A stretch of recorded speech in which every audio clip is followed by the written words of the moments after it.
y nos encontramos continuando nuestros estudios los miércoles en la noche. ¡Wow! ¿Qué pasó aquí? Aquí tenemos la parashá de esta semana es Miketz. La parashá de la semana es Miketz. Génesis capítulo 41, versículo 1 al capítulo... ¿Qué pasó acá? Disculpe, es que se me abrió aquí, tengo que cerrarlo. Vamos a hablar acerca de la parashá Miketz. En Génesis capítulo 41, versículo 1 al capítulo 44, versículo 17.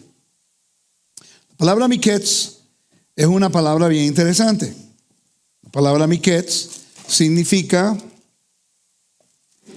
at the end, al final. ¿Okay? Significa al final. Los mismos rabinos consideran que la parashá Miketz tiene que ver con los últimos tiempos. Hay muchas conexiones con Yeshua. Y nosotros vamos a mirar algunas de ellas para poder entender un poquito mejor lo que es la porción de la palabra. La Torah se estudia de una forma peculiar. Primero se leen los versículos. Primero hay que familiarizarnos con la información. Generalmente las personas leen, pero especulan. Y todo es una interpretación espiritual.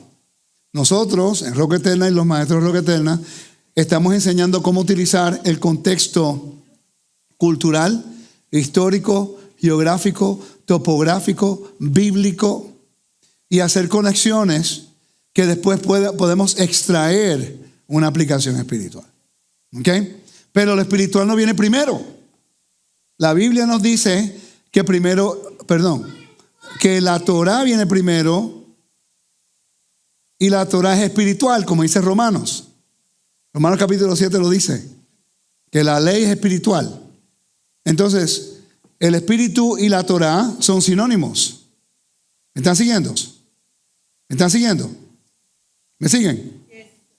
Queremos separar una de la otra y no es así. Hay un don del espíritu. ¿A quién es el don del espíritu? ¿Ok? El don para los que creen en el Dios de Israel y regresan a la Torah. Entonces, cuando nosotros estudiamos la parashá semanal, siempre debemos considerar que es una historia histórica, eventos a los hijos de Israel, que incluye cada uno de los elementos de la metodología. En este caso, en la historia de José, vamos a poder ver cómo es que la transgresión al convenio familiar, como yo dije el año pasado, una familia disfuncional, trae una opresión. No hay justicia ni bondad. Lo que hicieron con José en las parashás anteriores, ¿no? Lo oprimieron, lo lanzaron en el pozo, lo vendieron. Allá se convirtió en un esclavo, ¿no? Pero el Eterno tuvo misericordia, le dio favor y recibió honor saliendo de la vergüenza.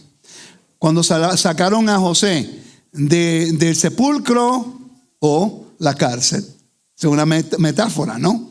Que va de un estatus, cambiando un estatus, y vamos a ver el ritual de transición en la porción que vemos aquí. ¿Okay? Después, él con la inmersión, lo bañaron, lo afeitaron. Eso es una inmersión, una nueva creación. Algo va a ocurrir. Y después viene el orden en la vida de José. Y ahí es cuando entra entonces la familia en la pelea por el espacio sagrado. La familia regresando. Unificación se dice, de la familia. Pero siempre ocurre cuando hay caos, siempre ocurre cuando hay desobediencia, siempre ocurre cuando el hermano se va en contra del hermano. Esto ocurre aquí todo el tiempo hoy día. Hoy día hay desacuerdos basados en teología de gente que nosotros ninguno sabemos nada. El 90% de los conflictos dentro del mesianismo, raíces hebreas y el cristianismo son de cosas bíblicas que a veces no estudiamos o no entendemos. ¿Me están siguiendo? Y entonces carecemos de un entendimiento total. Y cuando nosotros carecemos de entendimiento total, hay controversia porque las personas quieren defender su opinión, cuando en realidad debemos defender el honor de Dios y su nombre, por lo que es guardar la Torah. ¿Ok? El guardar la Torah, ahora su espíritu nos sella.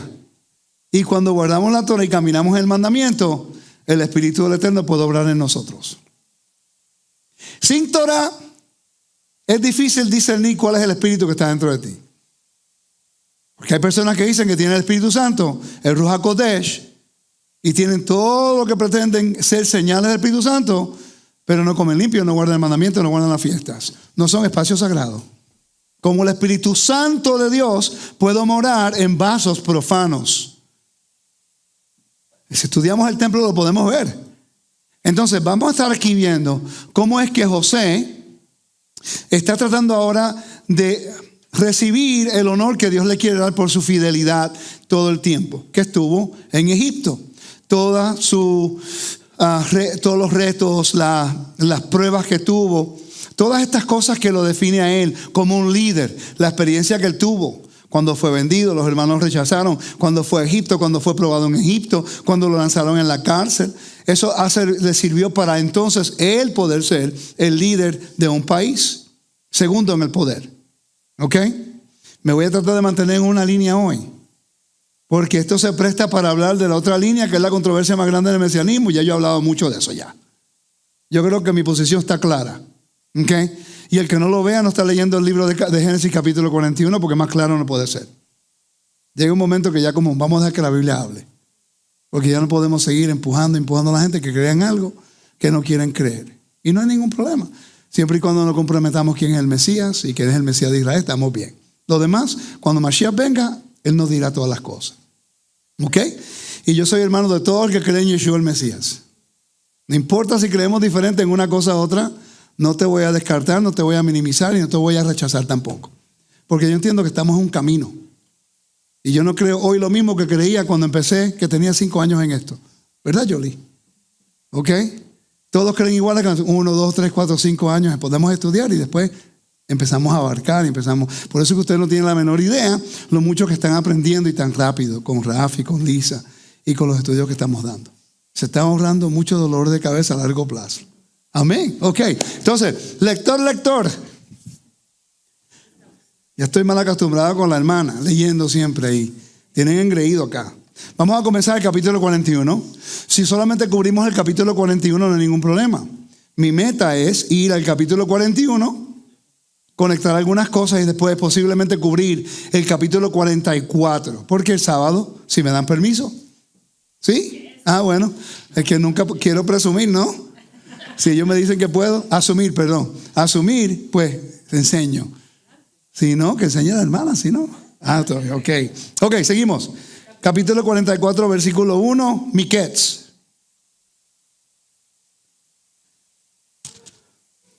¿Es 41? Sí. Capítulo 41 de Génesis, versículo 1. Aconteció que pasados 2 años tuvo Faraón un sueño. Le parecía que estaba junto al río y que del río subían 7 vacas, hermosas a la vista y muy gordas, y pacían en el prado, y que tras ellas subían del río otras 7 vacas de feo aspecto y enjuntas de carne, y se pararon cerca de las vacas hermosas a la orilla del río, y que de las vacas de feo aspecto y enjuntas de carne devoraban a las 7 vacas hermosas y muy gordas. Y despertó Faraón. Se durmió de nuevo y soñó la segunda vez que 7 espigas llenas y hermosas crecían de una sola caña, y que después de ellas salían otras 7 espigas menudas y abatidas del viento solano. Y las 7 espigas menudas devoraban a las 7 espigas gruesas y llenas. Y despertó Faraón. He aquí que era sueño. Sucedió que por la mañana estaba agitado su espíritu, y envió e hizo llamar a todos los magos de Egipto y a todos sus sabios, y les contó Faraón sus sueños, mas no había quien los pudiera interpretar a Faraón. Vamos a comenzar allí. Primero vamos a investigar quién es ese Faraón. En la historia vamos a estar leyendo el libro de Antiguo Medio Oriente Cultural, que es de... ¿Me puede pasar el libro un momentico, hermana, para enseñarlo a la audiencia? Gracias. Lo tengo en mi computadora, pero es el libro Comentario al Contexto Cultural de la Biblia, Antiguo Testamento. Trasfondo cultural de cada pasaje del Antiguo Testamento. ¿Ok? ¿Verdad que sí? Entonces, para que ustedes lo puedan tener y lo puedan utilizar como un recurso. Muy importante, ¿ok? Ok, entonces, Dice, la identidad de Faraón. Se desconoce el nombre de Faraón de la historia de José. Ciertos elementos de la historia han sugerido a algunos una ubicación del periodo de los Hyksos. ¿Quiénes eran los Hyksos? Los Hyksos se dice que era un reino que conquistó a Egipto por un periodo de 100 años. 150 años más o menos. Y que eran semitas. Se dice que eran semitas. Ahora, la historia hay un conflicto con eso. No estoy diciendo que eran los Hyksos, pero se piensa que eran los Hyksos. Y eso se explicaría un poquito mejor porque aceptaron a José como el segundo en el poder, siendo José también un semita. Es interesante, pero esa es otra conversación. Dice, cuán gran cantidad de semitas se había establecido en Egipto, o se menciona en fuentes egipcias que ocupaban posiciones gubernamentales. Nuestro conocimiento actual de la historia y prácticas egipcias harían decir que esa era la elección más lógica y factible. ¿Ok? Entonces tenemos que considerar la historia que tenemos nosotros para tratar de conectar lo que es quién era el faraón. En realidad no importa porque no menciona el nombre. Pero es interesante que la historia de Israel, en la historia de la Biblia, en la historia de Egipto, había una persona que se llama Imhotep. Imhotep era un virrey, ¿ok?, que supuestamente le dio de comer al pueblo en una gran hambruna. Eso es la historia egipcia. ¿Ok? Sabemos que el nombre que se le dio fue Sefanás-Penea, pero es interesante que hay en la historia de Egipto uno que se llama Imhotep, que había cuidado al pueblo y le había dado provisión. Interesante que eso ocurre. Le voy a hablar un poquito acerca de lo que es Egipto y su posición en el mundo de proveer el pan. Es interesante que la historia siempre mantiene la importancia de Egipto. En el libro de Hechos, yo creo que es el capítulo 5, no estoy seguro, si alguien me puede ayudar, que habla acerca de una profecía de que va a haber una hambruna. Iba a haber una hambruna en el primer siglo. Y sabemos en la historia de que hubo una hambruna de 10 años en el Mediterráneo. ¿Por qué? Roma tenía que pagar a las personas de pocos recursos, le tenía que dar como un tipo de beneficios sociales, ¿no? Y le daba grano para que pudieran hacer pan. En el tiempo del primer siglo, yo creo que el capítulo 11, si alguien me puede ayudar con eso. En el primer siglo hubo una hambruna porque ya Egipto tuvo una hambruna.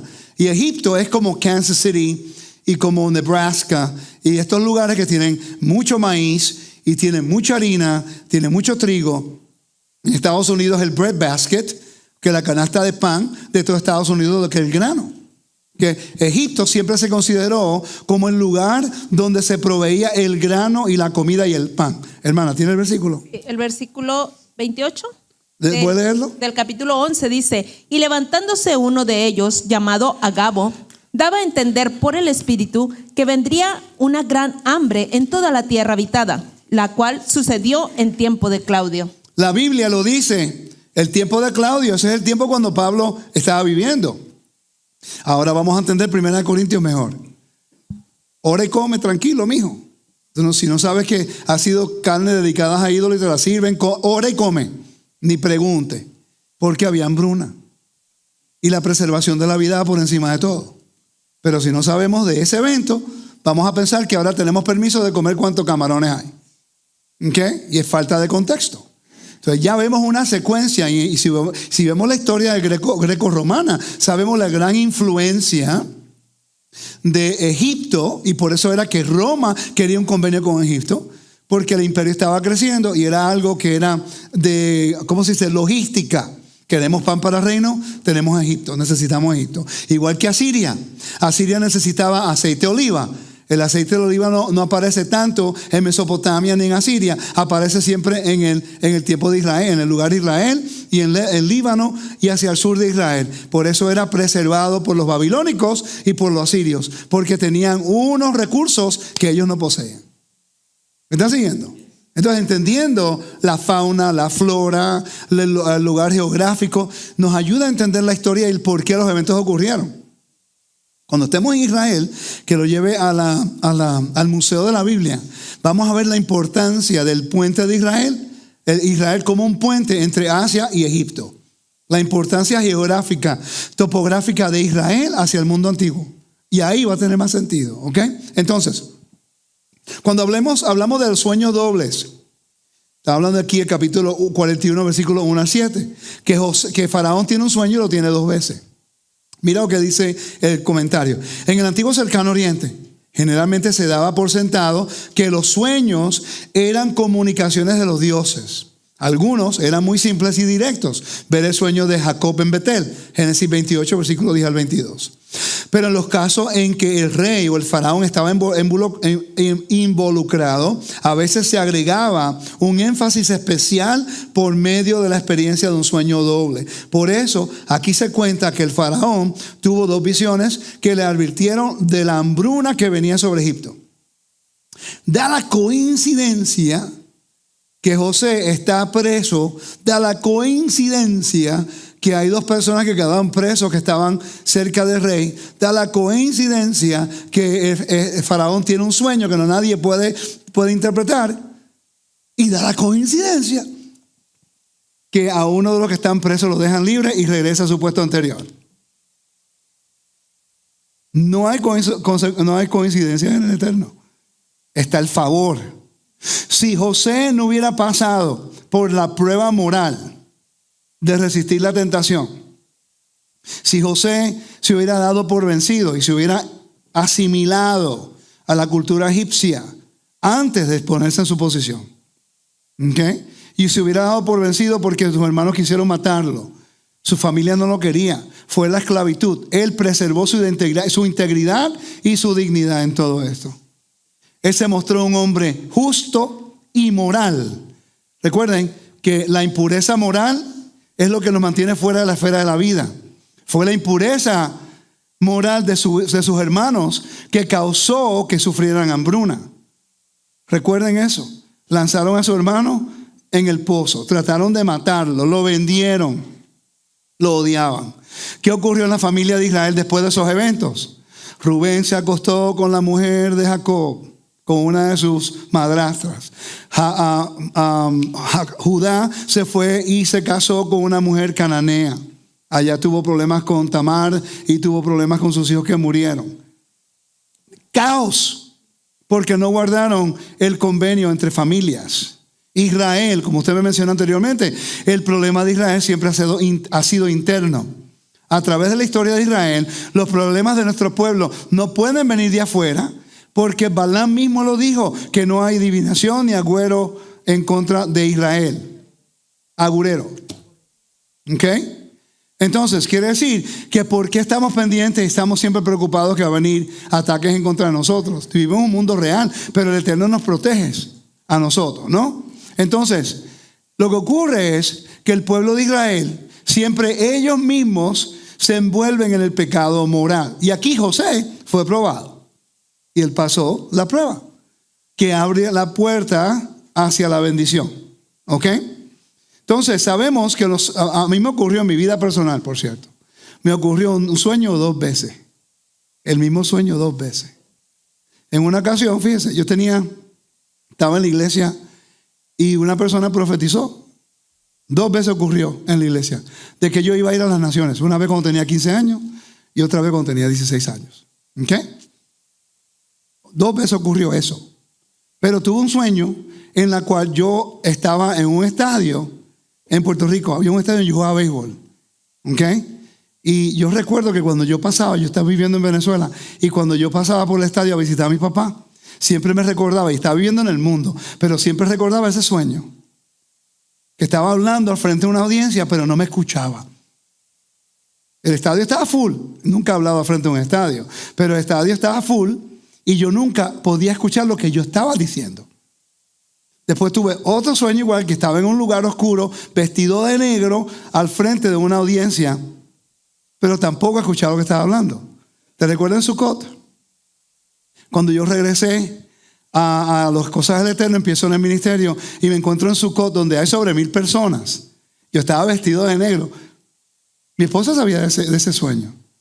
Cuando yo salgo en el medio de la enseñanza, yo me di cuenta que ese es el cumplimiento de lo que yo había soñado. Y cuando yo bajo, ella me está esperando. ¿Sabe? Mi esposa me está esperando. Y es como que yo he podido ver, y yo siempre entendía que algo que ocurría 2 veces era del Eterno. Aquí vemos la prueba, ¿no? Por eso cuando hay personas que me dicen, tuve un sueño, lo primero que yo pregunto, ¿cuántas veces lo tuviste? Si me dice una vez, cuando lo tenga 2 veces me deja saber. Porque estamos siguiendo un procedimiento bíblico. ¿Ok? Pero los sueños eran parte del mundo antiguo. La diferencia es lo que dice, con lo que dijo José. Cuando le dicen el sueño, ¿ok? Vamos a ver lo que dice José en este caso. Sigue, hermana.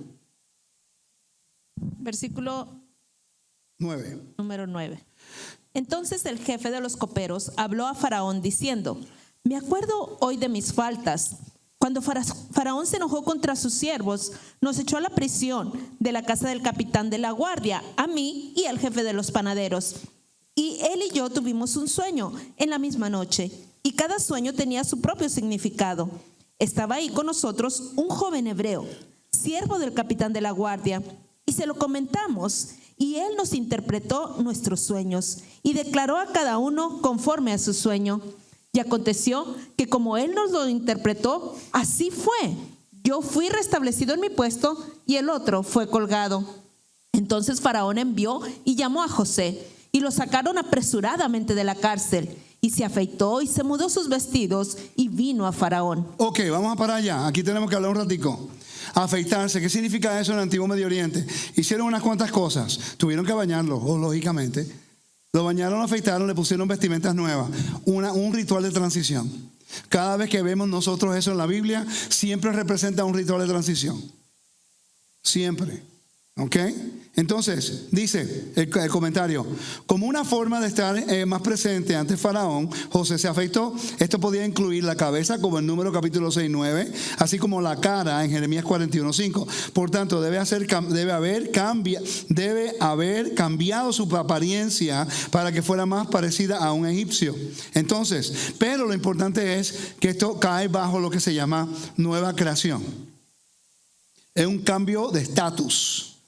Una persona que está en la cárcel no puede presentarse de esa forma delante de un rey.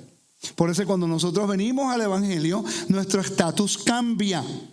Él nos viste de honor, nos da un nuevo nombre y después pone su sello sobre nosotros y nos pone su Espíritu Santo para sellarnos, para que nosotros podamos presentarnos delante de Él. Es el protocolo de un rey. ¿Me están siguiendo? Esto es importante. Entonces, cuando seguimos leyendo, que vamos a ver aquí ahora cómo es que José interpreta el sueño. Pero quiero que pongan atención a algo muy importante. ¿A quién le da José el crédito? Eso es muy importante, porque si entendemos el vocabulario, a quién le está dando crédito para la interpretación del sueño, después podemos ver más tarde por qué Faraón le da por esposa la hija de un sacerdote. ¿Ok? Recuérdense que en el antiguo Medio Oriente, como estamos viendo, ellos pensaban que los magos y los que definían los sueños eran personas que eran de alto estatus, o sacerdotes, o personas cerca del rey. No era cualquier persona. Pero cuando él se presenta, aquí vemos a él, para presentarse rey, le cambió el estatus. ¿Ok? Pero no tenía más remedio que llamar a José, porque sus magos y las personas que trabajaban para él no pudieron interpretar el sueño. Okay. Entonces aquí ahora vemos lo que dice José es clave, pero no pongan atención solamente a lo que dice. Él interpreta el sueño, pero después enseña a Faraón cómo administrar su casa. Y eso fue lo que ayudó a José a establecerse como líder. Okay. No solamente el sueño, solamente que lo que le dijo, cómo ejecutar el plan eso es lo que hace el Eterno siempre. Cuando estamos en una situación, la Torah te enseña cómo ejecutar el plan de acción para que podamos nosotros estar en victoria. ¿Me siguen? Por eso es que esta mañana, cuando estábamos dando la clase, las preguntas estuvieron espectacular. Algunas de ellas nunca las conseguía, nunca las había escuchado o considerado. Okay. Pero ¿qué fue lo que yo hacía? Trataba lo posible de dar una opción administrativa para que la persona pudiera manejar la situación, educando y levantando el nivel de honor a la congregación. Es fácil yo tener una opinión que trae caos a la congregación. Yo puedo estar parado en la Torá, ser firme con el mandamiento. Y yo entiendo que hay muchas congregaciones que no están preparadas para poder hacer una transición rápido. Pero cuando se le dan sugerencias bíblicas, entonces ahora ellos pueden adaptarse al mandamiento sin tener que ser tan blanco y negro y eliminar a medio mundo porque no están al mismo nivel. Eso ocurre cuando las personas se consideran tan justas que aprenden 2 o 3 cosas y después se van. No quieren estar contigo porque tú no te mueves a la velocidad de ellos. Eso les va a ocurrir a usted aquí también. Eso va a ocurrir en todos lugares. Va a venir personas que empiezan felices, gozosos, y después de 1 o 2 años le va a decir a usted cómo correr la congregación, y después se van a enojar si usted no hace algo que ellos están acostumbrados. No, porque en mi congregación se hacía esto, y nosotros aprendimos de esto, y nosotros queremos hacer esto. Empieza tu congregación, pues. No todo el mundo es llamado. Entonces quieren que usted corra a la misma velocidad que ellos. Y cuando no pueden imponer su autoridad se van, creando caos. Como líder tenemos nosotros el poder de crear el caos si queremos. Y yo he visto muchos que lo han hecho. Pero yo he decidido hace 12 años atrás que no quiero ser parte de ese problema. Tenemos nosotros que dar una sugerencia educativa y edificante para un problema interno. Y hay problemas internos que caben dentro de la congregación local. Yo lo dije esta mañana. Usted tiene una congregación, me están dando no una queja, sino, ¿cómo se dice? A concern. Una preocupación porque están aprendiendo Torah. De repente yo le dije a la hermana, bueno, considere esto y esto. Un plan de acción. ¿Ok? La sabiduría está cuando nosotros aprendemos en la Torah y el Espíritu Santo nos ayuda y nos da discernimiento para tomar decisiones que nos ayudan, y eso se toma tiempo y no todo el tiempo uno da el consejo correcto. Por eso uno necesita una esposa que esté con uno y le llame la atención a veces, porque necesitamos ese lado suave, tranquilo, que le pasa la manito a uno de vez en cuando para que uno no ahorque a la gente. Porque las preguntas son las mismas. ¿Me están siguiendo? Pongan atención a eso en la historia de José. Vamos a leer allá. Versículo 15 en adelante. Y dijo Faraón a José: yo he tenido un sueño y no hay quien lo interprete, mas he oído decir de ti que oyes sueños para interpretarlos. Respondió José a Faraón, diciendo: no está en mí. Elohim será el que dé respuesta propicia a Faraón. Entonces Faraón dijo a José: en mi sueño me parecía que estaba a la orilla del río, y que del río subían 7 vacas de gruesas carnes y hermosa apariencia, que pacían en el prado, y que otras 7 vacas subían después de ellas, flacas y de muy feo aspecto, tan extenuadas que no he visto otras semejantes en fealdad en toda la tierra de Egipto. Y las vacas flacas y feas devoraban a las 7 primeras vacas gordas. Y estas entraban en sus entrañas, mas no se conocía que hubiese entrado, porque la apariencia de las flacas era aún mala, como al principio. Y yo desperté. Y vi también soñado que 7 espigas crecían en una misma caña, llenas y hermosas, y que otras 7 espigas menudas, marchitas, abatidas del viento solano, crecían después de ella. Y las espigas menudas devoraban a las 7 espigas hermosas. Y lo he dicho a los magos, mas no hay quien me lo interprete. Entonces respondió José a Faraón: el sueño de Faraón es uno mismo. Elohim ha mostrado a Faraón lo que ha de hacer. Ok, hasta el momento, ¿cuántas veces ha mencionado que Elohim le ha mostrado? 2 veces. Una en el versículo 16 y otra en el versículo 25 y otra en el versículo 32. Eso es sumamente importante, porque ahora José está separándose del resto de los magos que servían a los dioses de Egipto. Hermano Rafi estaba hablando acerca de lo que representaban cada uno de los ejemplos que vemos aquí, ¿verdad? ¿Puedes decirlo? Lo que representan las vacas y eso. Cada uno de los animales representa uno de los dioses de Egipto. Mi hermano Rafi va a hablar acerca de eso un poquito.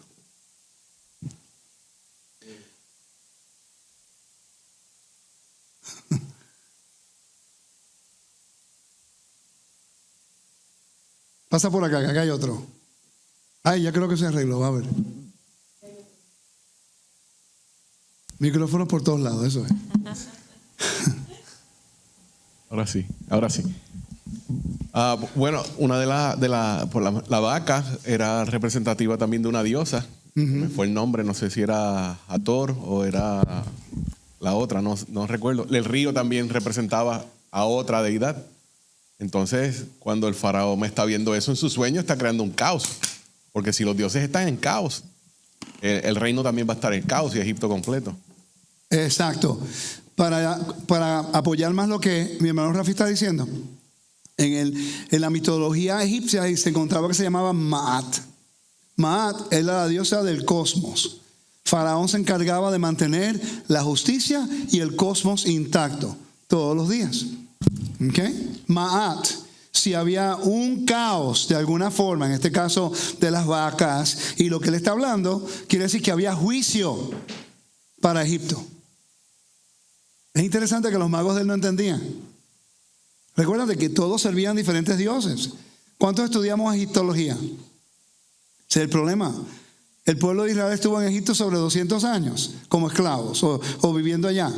Pero no estudiamos egiptología. Y toda la historia del capítulo 41 de 37 en adelante tiene que ver con Egipto.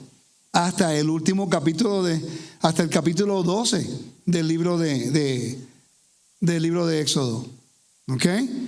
Tiene que ver con Egipto. Debemos nosotros estudiar lo que es egiptología, por lo menos algo básico, para poder entender con qué se están lidiando ellos y lo que representa cada una de las cosas que hizo Faraón, que hizo Moisés, que hizo Aarón, que hizo el pueblo. Y todas las desobediencias que tuvieron el pueblo de Israel está conectada con la forma que ellos vivían en Egipto. Le tomó 40 años para remover el Egipto dentro de ellos. Igual como se toma mucho tiempo para quitar la teología de reemplazo dentro de las personas que entran a las raíces hebreas. Que muchos de ellos después de 10 años todavía creen igual. ¿Okay? Es parte de un proceso.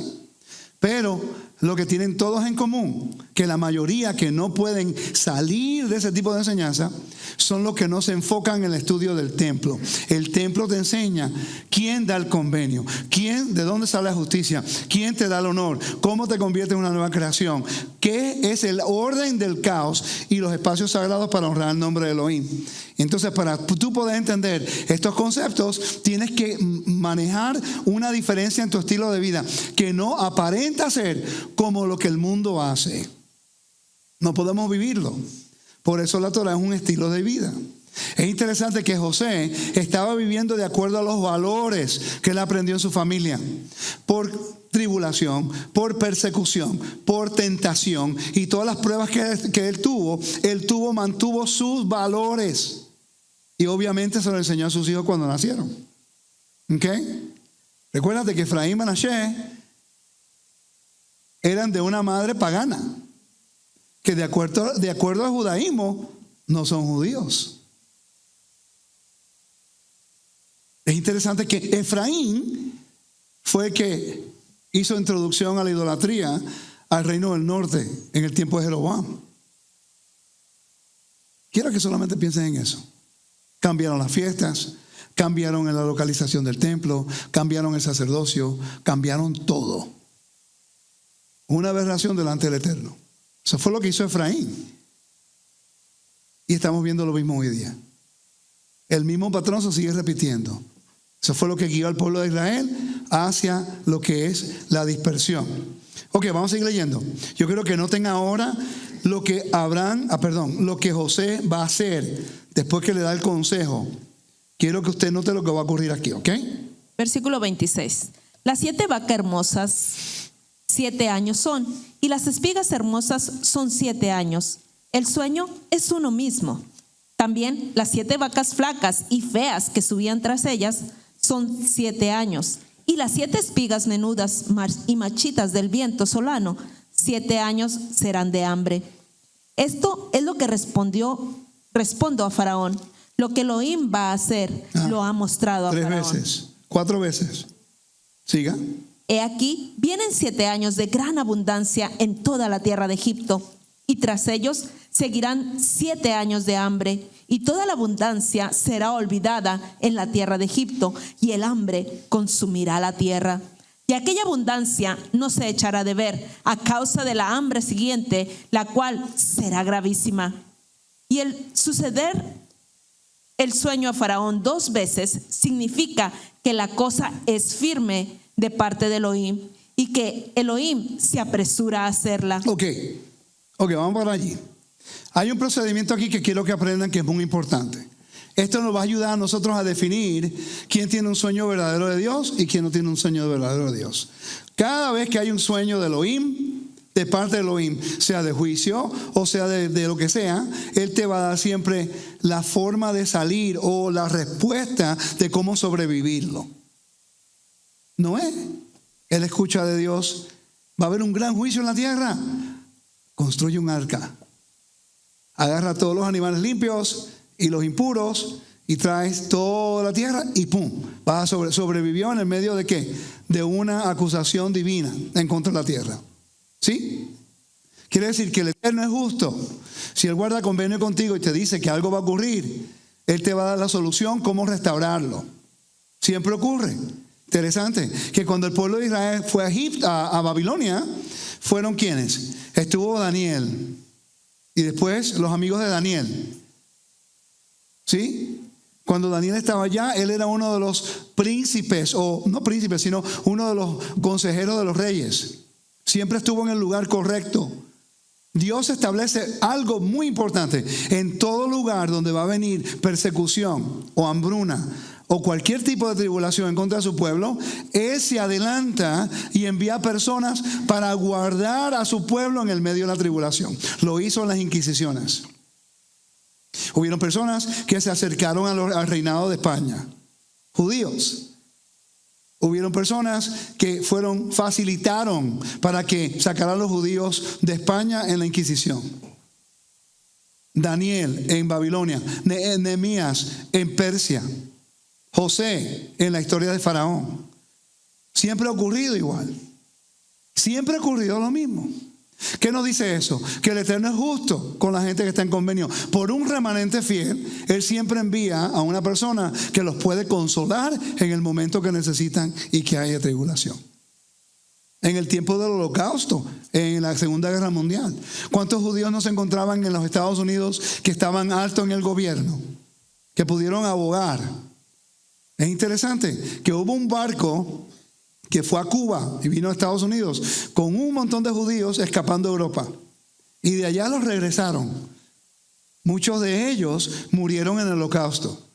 Y por hacer eso, bendeciré a los que me bendicen y a los que me maldicen, maldeciré. Como dice la palabra. ¿Y qué ocurrió con Cuba? Caos. ¿Qué ocurrió en Estados Unidos? La Gran Depresión. Hemos visto en la historia lo que ocurre con cada país que persigue a su pueblo. ¿Qué ocurrió con España? Estuvo casi, no tuvo estaba casi desaparecido del mapa hasta los 1930. ¿Ok? Ahora que se está levantando. O en los últimos 50 años, ¿no? Hemos visto eso. Es interesante que nosotros tenemos que aprender estos principios. Faraón bendice a José porque José escucha al Eterno. No le interesó su tribulación, no le interesó ser perseguido, no le interesó ser aprobado moralmente. Él básicamente tuvo que hacer lo que tuvo que hacer y en el momento propicio ahora se convirtió en la persona más importante fuera de Faraón en Egipto. Y si él no hubiera sido fiel, ¿usted cree que hubiera estado en esa posición? Muchos de nosotros estudiamos la historia de José, pero no consideramos el tipo de carácter y dignidad e integridad que tenía ese como hombre para mantener su fidelidad en el tiempo más difícil. Y eso es lo que el Eterno quiere hacer con nosotros. Nos prueba, nos ayuda, nos pone en situaciones, porque si Él nos va a dar a nosotros lo que es provisión y honor y un gran nombre, tenemos que probarle a Él que somos dignos de caminar en ese llamado. Interesante, si no valoramos ese llamado, siempre terminamos en la misma impureza moral. Esa ha sido la caída de todo hombre y de toda mujer y de todo gobernador, y siempre guía corrupción. Es interesante. Las dos van par en par. ¿Ok? Y tenemos que aprender de eso. ¿Ok? Entonces, Voy a leer el comentario. La descripción de funciones y la ceremonia de investidura. Vamos a leer eso primero. Siga leyendo, hermana. Versículo 33. Por tanto, provéase ahora Faraón de un varón prudente y sabio, y póngalo sobre la tierra de Egipto. Haga esto Faraón, y ponga gobernadores sobre el país, y quinte la tierra de Egipto en los 7 años de la abundancia, y junten toda la provisión de estos buenos años que vienen, y recojan el trigo bajo la mano de Faraón para mantenimiento de las ciudades, y guárdenlo. Y esté aquella provisión en depósito para el país para los 7 años de hambre que habrá en la tierra de Egipto, y el país no perecerá de hambre. El asunto pareció bien a Faraón y a sus siervos. Ok, vamos para allí. Justicia y bondad. Ahora, cuando José dice, fue mi Dios que le va a enseñar lo que va a ocurrir, está enseñando que el Dios de José es un Dios de justicia, que le ayuda a Faraón a mantener el orden cósmico de Egipto. Quiere decir que el favor que el Eterno le da a José a través de lo que está ocurriendo es para poder cuidar a su pueblo en Canaán que está pasando hambre. El pueblo que no son muy queridos, ellos mismos no se aman. En la historia aquí vamos a ver cuando José me estoy adelantando, cuando José está hablando con sus hermanos y los acusa de espías y deja a uno de los hermanos, a Simeón, los dejó atrás en Egipto mientras ellos regresaban con el grano a su casa. Si usted nota la historia, los hermanos estaban pendientes de regresar rapidito a buscar a Simeón. Ellos se quedaron hasta que el grano se acabó. Ese grano no se va a acabar en un día, 2 días ni una semana. Eso enseña, como yo dije anteriormente, son 2 hermanos de 4 mamás. Somos familia de diferentes madres, pero tenemos un padre. En el caso de los hijos de Israel tenían a Jacob. En el caso de nosotros es el Eterno. Y después nos preguntamos por qué siempre hay caos en el reino. Porque tenemos fidelidad a nuestras madres, pero poco a nosotros, aunque tenemos un padre. ¿Me están siguiendo? Si aprendemos de estos eventos, la congregación va a tener mejor función. Porque José nos enseña a nosotros qué es un líder. Un líder no es una persona que impone su liderazgo. Un líder no es una persona que te dice que tiene que hacer. Un líder hace lo que se tiene que hacer y trata de edificarte, ayudarte a progresar. Esos son líderes. Yo conozco muchos líderes. Gente que me han enseñado cosas que yo he podido triunfar en áreas más que ellos. Y nunca fueron egoístas con nada. Me lo dieron todo gratis. Querían compartir lo que ellos tenían para que otra persona pudiera progresar. Y yo aprendí eso desde muy joven. La persona que me enseñó el béisbol era mi papá. Y después, cuando mi papá no me podía enseñar más, me llevó a un coach, a un instructor. Y mi mejor instructor que yo siempre tuve era cuando yo estaba en pequeñas ligas. Se llamaba Millo, de Carolina. Lo pude ver en el 1989 cuando jugué béisbol en Puerto Rico. Llegué al profesionalismo y inmediatamente fui a Carolina a buscar a Millo. Y ya él sabía que yo estaba jugando y se recordaba de mí. Y el poder regresar y yo decirle gracias. Porque lo que tú me enseñaste cuando era niño en un caserío en Puerto Rico, en Carolina, los naranjales, y lo duro que él era conmigo cuando era chiquito, que me hacía a practicar más y eso, le pude agradecer que ese trabajo, lo que me enseñó, no fue en vano. ¿Okay? Lo que le enseñó su padre a José no fue en vano. Salió en el momento cuando más se necesitaba que él fuera prudente. Y cuando el Eterno nos muestra algo de algo que va a ocurrir, el Eterno te va a dar la respuesta para poder sobrevivirla. Y aquí estamos viendo que ahora él le dice: por tanto, provéase ahora Faraón a un hombre prudente. Pretendan que yo soy José por un segundo, que no lo soy. Faraón, gran rey, provéase para usted. ¿Me está siguiendo? Yo estoy seguro que no estaba haciendo eso, porque él era una persona que estaba en la cárcel. Pero yo estoy seguro que como un humano, él estuviera pendiente en su corazón: si me permitiera poder manejar su casa como yo manejé la casa de Potifar. Eso nos enseña otro contexto. Que Dios nunca te va a poner en una posición de alto rango con gran responsabilidad si Él no te entrena en lo pequeño. Él empezó con su casa. El niño que tomó el poder, el hombre que tomó el poder con Faraón no es el mismo de los 17 años con sus hermanos, que le daba queja a su papá y los tiraba por el medio. Le dieron la bendición, la doble bendición, la primogenitura, ¿no? Le dieron la doble porción, ¿verdad que sí? ¿Y qué hizo él? Habló mal de sus hermanos. No supo manejarlo bien. Los hermanos no lo querían porque recibió la bendición que ellos sabían. Él no era maduro para poder valorar la bendición doble, para cuidar a la familia. Ese fue el conflicto, fue ese. No era que ellos sabían que él era el más amado de los hermanos. Es que no tenía la madurez. Pero el hecho de que no estás preparado hoy no quiere decir que vas a estar preparado en el futuro. Pero sus errores los guió como una oportunidad para el Eterno enseñarle. Si yo te voy a utilizar para poder salvar al mundo, tú tienes que pasar por el procedimiento de madurez. Primero, vas a ser vendido por tus propios hermanos. ¿Cómo tú vas a lidiar con el rechazo de tu familia?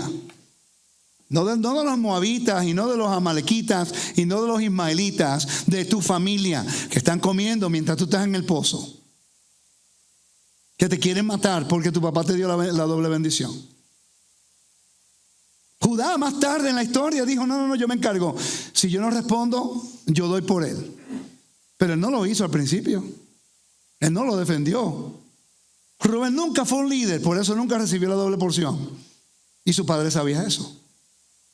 De repente ahora José pasa por la tribulación y aprende en el micro a manejar la casa de Potifar.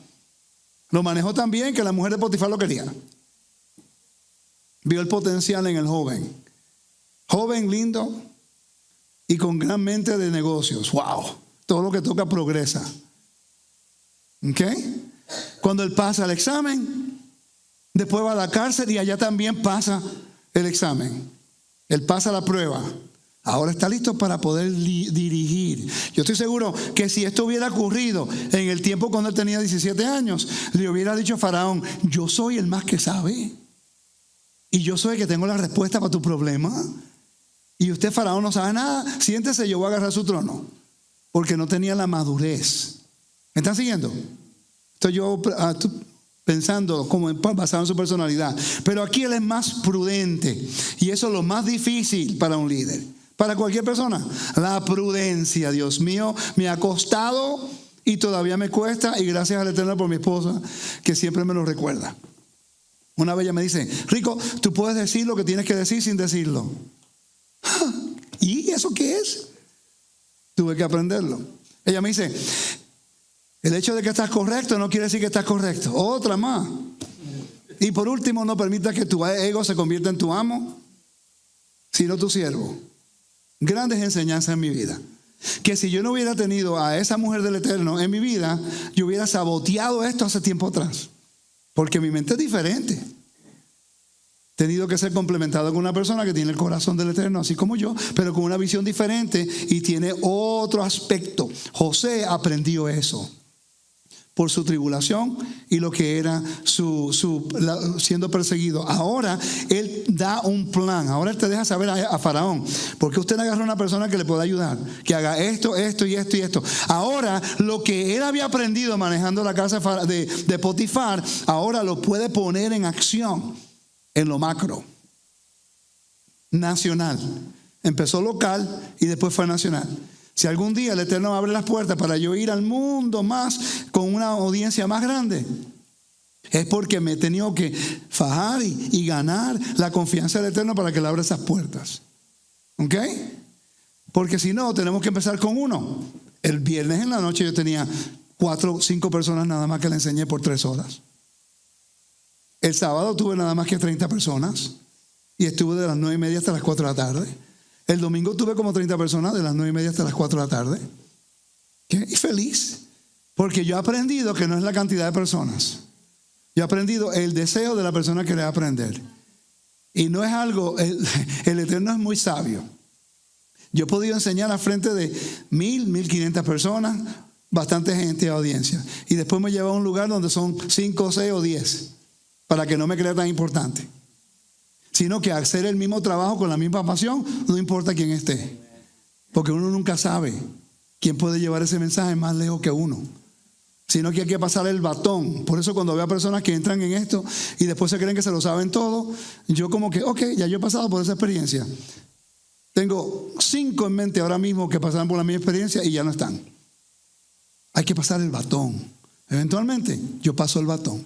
Que el Eterno levante a otro que puede ir más lejos de lo que pude llevarlos. Esa es la idea. José lo entendió. Y ahora él dice, ok, este es el sueño que Dios te revela. Ahora te voy a dar la respuesta para que usted, Faraón, se vea bien delante de su pueblo. Mira el vocabulario que él dice. Haga esto, Faraón, y ponga gobernadores sobre el país y quinte la tierra de Egipto a los 7 años de la abundancia. Le está diciendo exactamente qué hacer. Si Faraón es astuto, él va a decir, me resuelve el sueño y me dice que tengo que hacer también. Tú eres el hombre. Pero si él es guiado por el ego y por las heridas del pasado, él hubiera tomado esa oportunidad para oprimir a medio mundo. Ahora soy segundo en el poder. Ok, Faraón, ¿me puedes dar un ejército? Tengo que hacer una visita a Canaán. Voy a ver a mi familia y le voy a enseñar lo grande, lo poderoso y el gran nombre que yo tengo.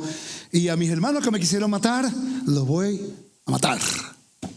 Porque tengo poder. Eso es lo que hacemos con el conocimiento. Es lo mismo. Lo mismo hacemos con la gente cuando uno cree que sabe algo y después minimizan a otros, critican a otros. Y tenemos que tener cuidado de no hacer eso. Tener la pasión de hacer lo correcto. Pero yo mismo tengo que aprender a no hacer eso. ¿Ok? Seguimos. Dice, versículo 35, quiero leer esa parte de nuevo. Y junten toda la provisión de estos buenos años que vienen. La administración. ¿Cuántos de ustedes nunca han estudiado la administración del templo? Algo que lo voy a volver a enseñar aquí una vez de nuevo. Que lo enseñé una vez, pero no fue completo. Me gustaría hacer ese estudio acá. Es posible que lo haga el sábado, porque se alinea perfectamente con la administración que dio José y cómo se lleva esa administración al templo y cómo podía funcionar todo. Y es interesante que todos los judíos donde quieras que van prosperan. ¿Por qué será? Porque han pasado por tribulación, persecución, pruebas en todos los lugares del mundo que han ido. Ellos saben agarrar todo lo que son dueños, perderlo todo y comenzar de nuevo. Tienen una fórmula de ¿qué? De prosperidad. ¿Dónde se encuentra la fórmula de prosperidad? O el Espíritu me lo reveló, o la Torah te lo enseña. La Torah lo enseña. Y el Eterno le da el Espíritu para que tengan el discernimiento, que puedan actuar de acuerdo a lo que ya está escrito aquí. No hay nada nuevo bajo el sol. ¿Okay? Quiere decir, alguien te da un sueño. ¿Qué aprendimos hoy? Que el sueño tiene que, para ser válido, 2 veces, ¿no? 3, délo por seguro. El mismo sueño, 3, délo por seguro. Si es una vez, a lo mejor comiste una pizza mala la noche anterior. Pero si son 2 veces, si son 3, délo por seguro. ¿Okay? Entonces, cuando tienes el sueño, el Eterno te da el camino para triunfar. ¿Cómo podemos nosotros? Ocurrió siempre con los profetas.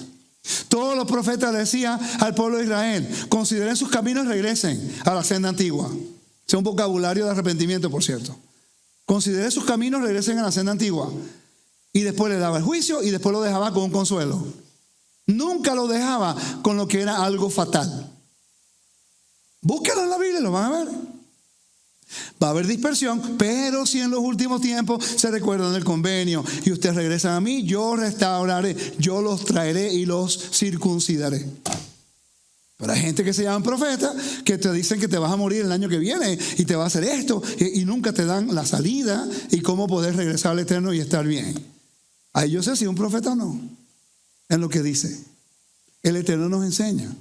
Y eso nos ayuda a nosotros a caminar en una carretera concreta. No tenemos que especular con inseguridad. Las conspiraciones del movimiento, cada mes es algo nuevo. Y al principio, cuando está comenzando, es como que va a ocurrir algo el mes que viene. Va a ocurrir algo el mes que viene. Va a ocurrir algo el año que viene. Va a ocurrir algo y nada ocurre. Y la gente se cansa. Pero cuando tú estás centrado en la Torah y tú ves los patrones que Dios utiliza, que son consistentes y nunca cambian, entonces ya tú te centras en la confianza en el Eterno, porque Él es consistente como brega con nosotros de acuerdo a su convenio. Él tiene un juramento y no nos puede dejar a nosotros desolados. Aunque merecemos ser desolados, no nos deja, porque el carácter del Rey no es así. ¿Ok? Quiere decir que podemos caminar en confianza. No necesitamos una gran revelación de una persona para decirme que yo camino en victoria con el Eterno. Ahora, ¿me están siguiendo? Ahora, nacionalmente, es bueno que una persona se levante y traiga un consuelo para el pueblo. ¿Dónde está el consuelo? ¿Dónde está el consuelo del pueblo? Todos los mensajes son fatales. ¿Dónde está el mensaje de consuelo de Dios? Él se lo dio al pueblo de Israel a través de la historia. No lo hizo aquí. No le dio consuelo. Mira, va a haber gran prosperidad, va a haber hambruna, pero para poder sobrevivir la hambruna, esto es lo que tienes que hacer en la prosperidad. Preparó al pueblo para poder lidiar con la prosperidad. No le dijo que iban a ser raptados. No, en la hambruna vas a ser raptados. En la gran prueba no te preocupes. ¡Puf! Te sacaron. A Noé lo raptaron. ¿Verdad que no hubo rapto? A Noé lo prepararon. Construye el arca, porque Él es el que se va a montar en él. ¿Tú no crees que a Noé hizo un gran trabajo construyendo el arca? Nunca había llovido. No había llovido todavía. ¿O sí? La Biblia no menciona que había llovido. El ambiente era muy diferente. Está construyendo un arca en el medio de ¿dónde? ¿Dónde está el mar más cerca? ¿Dónde estaba en Mesopotamia? Es interesante. ¿Sí? Y él tuvo que hacer un arca que no le entrara agua, porque la salvación de él dependía del trabajo que iba a hacer. ¿Sí? Aquí vemos que José es sabio. ¿Sabio cómo? Él pudo identificar el sueño, le dio crédito a Dios, mostrándole a Faraón que él ahora es un mensajero del Dios de Israel de Canaán. Y aquí vemos que después le da la respuesta de cómo sobrevivirlo y prepararse. No dijo que, no te preocupes, como ya yo llegué, no va a haber tribulación, no va a haber hambruna. Ahí mismo en Hechos capítulo 11, el Eterno a través del Espíritu dio una profecía en Hechos capítulo 11 de que iba a haber una hambruna. Se profetizó y ocurrió.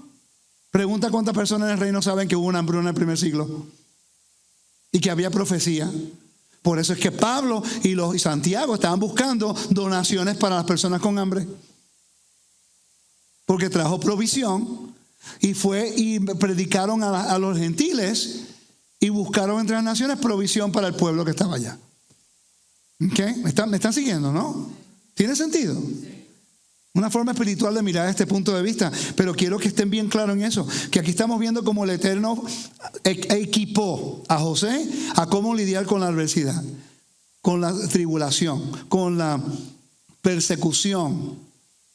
Yo estoy seguro que tuvo muchas noches tristes, estoy seguro que hasta lloró muchas veces. Mi familia no me quiere, eso es lo peor. ¿Okay? Pero en todo esto, él mantuvo siempre su dignidad. Y muchas personas comprometen todo cuando somos heridos, porque somos heridos. Aquí tenemos el ejemplo de un hombre que no comprometió nada y fue fiel hasta lo último. Igual que Yeshua. Yeshua tampoco lo quería en su familia. Israel, los líderes no lo querían y le dieron a los romanos para que lo mataran. Imagínate si hubiera podido obrar con Yeshua es el Hijo del Dios viviente. Él podía decirle al Padre: ok, papá, mátalos a todos, soy tu hijo. Y él no lo hizo. Perdónalos porque no saben lo que están haciendo. ¿Ok? En su peor momento, antes de ver la muerte y antes de ser resucitado, él está pidiendo perdón a los opresores, por los opresores. Que mucho tenemos que aprender, ¿verdad? Quiere decir, un hombre aquí, un faraón, un pagano, y el Eterno se complace en enseñarle lo que él va a hacer antes que ocurra, porque él sabe que su pueblo va a necesitar. Él bendice al pagano porque él sabe que eventualmente su pueblo va a necesitar y él tiene que cumplir el convenio con su pueblo, no importa lo que sea. Ocurrió con Ciro, un rey pagano, y fue profetizado en el libro de Isaías que se iba a levantar un rey, y la Biblia lo llama el Mashiach, un ungido. No es el ungido como el Mesías Yeshua, pero fue un ungido que obró como un rey para hacer justicia y bondad al pueblo de Dios. Y por eso el reino de Persia creció y prosperó. Interesante, ¿no? Seguimos leyendo. Versículo 37. El asunto pareció bien a Faraón y a sus siervos. Y dijo Faraón a sus siervos: ¿acaso hallaremos a otro hombre como este en quien esté el espíritu de Elohim? Y dijo Faraón a José: pues, ¿qué Elohim te ha hecho saber todo esto? No hay entendido ni sabio como tú. Tú estarás sobre mi casa, y por tu palabra se gobernará todo mi pueblo. Solamente en el trono seré yo mayor que tú. Ok, seguimos. No voy a parar ahí. Dijo además Faraón a José: he aquí, yo te he puesto sobre toda la tierra de Egipto. Entonces Faraón quitó su anillo de su mano y lo puso en la mano de José, y lo hizo vestir de ropas de lino finísimo, y puso un collar de oro en su cuello, y lo hizo subir en su segundo carro, y pregonaron delante de él: doblad rodilla. Y lo puso sobre la tierra de Egipto, sobre toda la tierra de Egipto. Y dijo Faraón a José: yo soy Faraón, y sin ti ninguno alzará su mano ni su pie en toda la tierra de Egipto. Y llamó Faraón el nombre de José Safnat Panea. Y le dio por mujer a Asenat, hija de Potifera, sacerdote de On. Y salió José por toda la tierra de Egipto. Ok, entonces le da ¿qué? El anillo, autoridad, el sello real, como lo hizo el rey de Persia con Mordoqueo en el tiempo de Esther. Le dio la autoridad. Ok, eso es muy importante. Le cambió las ropas, vestimentas de lino finísimo, le cambió el estatus. Ok, le da un nuevo nombre, le pone un collar de oro. Y después lo lleva en un segundo carro y le dice a Abrej que doble rodilla, porque ahora hay que honrar a José como segundo en el poder de todo el país. No se dobló la rodilla a él hasta que él fue por el ritual de transición. Tiene que haber un ritual de transición y aquí se llama un entronamiento. Entonces yo estaba buscando el anillo. Dice: los reyes y los administradores de la corte usaban un anillo como sello para los documentos oficiales. Este anillo debe haber sido distintivo y debe haber contenido el nombre del rey, porque está firmando todo en el nombre del rey. ¿Ok? Lo que él diga es como si el mismo rey lo dijera. Entonces dice: cualquiera que usara es un cartucho en Egipto. Cualquiera que lo usara actuaría en su nombre, como dice Esther capítulo 3 versículo 10 y Macabeos 6:15. Las cadenas y las vestiduras de lino eran entregadas en una ceremonia de investidura, en la que por medio de los accesorios se daba a entender su posición, rango y función. Eso, posición, rango y función. Posición, rango y función. Entonces, yo estaba buscando un artículo. Mi hermana Lisa puso un post. Estaba haciendo, yo he leído este artículo y no recordaba el artículo. Si lo consigo ahora, ¿dónde está? Ok, vamos a ver aquí. Eso. Entonces, cuando veo en Facebook, la hermana Lisa pone parte del artículo. Y yo, wow. Y la llamé. ¿Puedo usar el quote? Y me envió el artículo que ya he leído mínimo 3 veces, pero no sabía dónde estaba. Okay. Así que gracias, hermana Lisa, por compartirlo. Y dice, ella puso, me pareció muy interesante esta información acerca de la entronización de los reyes en el antiguo Egipto. Estudiar la cultura egipcia y sus rituales y ceremonias nos arrojan luz para poder entender mejor los eventos que sucedieron a José en Génesis 41. Okay. Y el tiempo en que probablemente el Eterno se les revela a Faraón de Egipto a través de sueños. Entronización, esta es parte del artículo. Entronización en el antiguo Egipto, la forma más poderosa de realeza, se encontró predominantemente en las regiones de Mesopotamia y Egipto, donde la realeza era considerada como un orden político divinamente ordenado para el bien del imperio. Quiere decir que Yeshua está oficiando la misma forma. ¿Ok? Y dice: bajo este modelo, el concepto de rey pasó de lo secular a lo sacro, y los reyes fueron considerados como dotados de talentos divinos y disfrutando de una especial relación con la deidad. Los mesopotámicos, por ejemplo, creían que su rey era sobrehumano y divino, ordenado para mantener el gobierno de los dioses, aunque no se pensaba que fuera el hijo literal de los dioses. Se convertía en su descendencia a través de la adopción. Esta elección divina le otorgaba al rey un inmenso poder y lo elevaba en un estado divino. Y sin embargo, su divinidad fue estrictamente funcional. A diferencia de la metafísica dada al faraón egipcio. En ninguna parte del antiguo Medio Oriente el gobierno monárquico fue tan bien establecido y definido como en Egipto. La idea de la realeza estaba entrelazada a lo largo de toda la teología egipcia. Para el faraón era el Ka del Dios, uno de los dioses de la esencia, su primogénito. Se creía que el faraón egipcio era descendiente de Ra y adorado como la encarnación de Horus, Osiris y Seth. ¿Okay? La diferencia es que Yeshua es Ben Adam, el hijo de Adán. Muy diferente, el hijo del hombre, que eso atribuye a su divinidad. ¿Okay? Quiere decir que esto no era diferente. En otra palabra, ellos todos pensaban que eran hijos de Adán. Ellos sabían que Adán era el primordial Adam, el hombre principal. ¿Verdad que sí? Entonces había un modelo que trazaba en el antiguo Medio Oriente. La diferencia es que el Eterno envió a su hijo literalmente para que hiciera el trabajo de ser el segundo en el poder. La historia de José habla acerca de eso.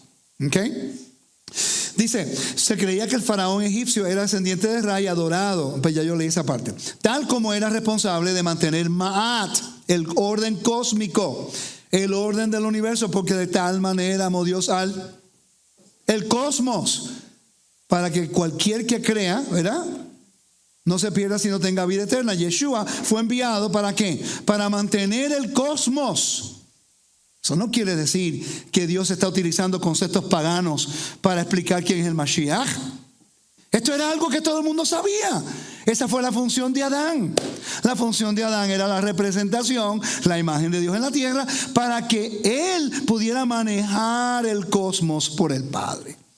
Adán tenía el mismo trabajo que José tuvo en un momento dado. ¿Me están siguiendo? ¿No están quedando dormidos? ¿Verdad que no? Ok. Adán tenía el mismo trabajo que tenía José. El mismo trabajo que ahora Yeshua maneja. Yeshua se encarga del gobierno de Dios. Yeshua es el encargado de ministrar e interceder por nosotros. Eventualmente Yeshua va a regresar a la tierra para reinar a la tierra y para encargarse del cosmos.